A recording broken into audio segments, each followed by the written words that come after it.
To highlight the accomplishments of the NDP administration's 100 days in office, Premier Dr. D'Orlando Smith addressed the territory via a radio and television broadcast entitled Journey to Recovery, Changing the Direction of the Virgin Islands. Since taking office officially on November 10, 2011, this government has been faced with significant challenges that we have moved swiftly to address in order to fulfill our commitment to the people of these Virgin Islands. During these first 100 days, we have begun to lay the foundation for a package of initiatives aimed at spurring savings, increasing investment, creating new job opportunities, and identifying new revenue measures, all of which combined will drive the economy forward. Listing his government's achievements so far, the Premier said they have re-established the National Business Bureau, which is expected to be fully operational within the next few months.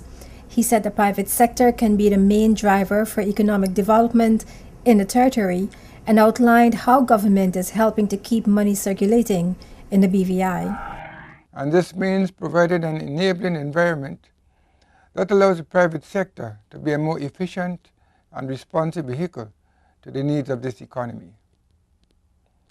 That is why we brought forward and aggressively championed an amendment to the Customs Management and Duties Act to lower costs on imported goods to the territory. That is why we ensure that additional ferry service is provided to and from Anegada for 6 days per week for the duration of the tourist season to further stimulate the economy of this sister island. Without a booming economy, we cannot employ people.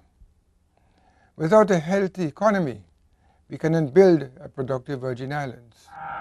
The Premier said there has been an intense listening period on the part of his government in the area of tourism.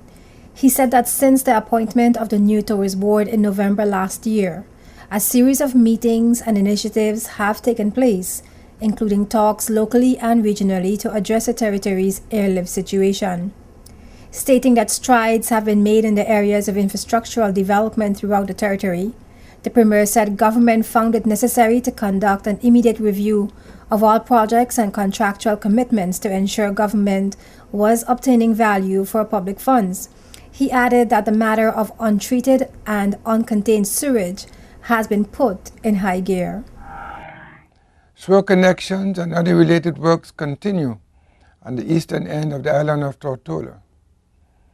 The Rotong phase of the project, which includes the replacement of critical pipelines, closed-circuit television surveillance cameras inspections, and the replacement of pumps in critical areas, will commence within the next 2 weeks.